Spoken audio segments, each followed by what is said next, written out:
শুনাকনো যে ক'লে দে একেবাৰে বাইকত চুলি উৰুৱাই গৈছে হয় দে আমাৰ দিনত কিন্তু এইবোৰ বাইকৰ পিছত উঠি যোৱা নিয়ম নাছিলে আমিতো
তাই লাষ্টটো চোৱা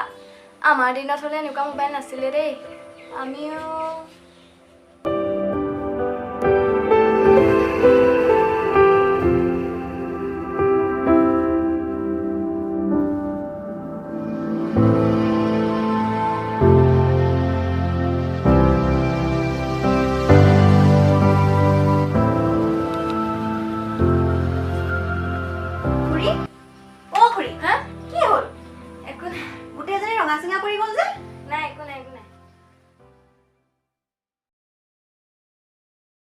I say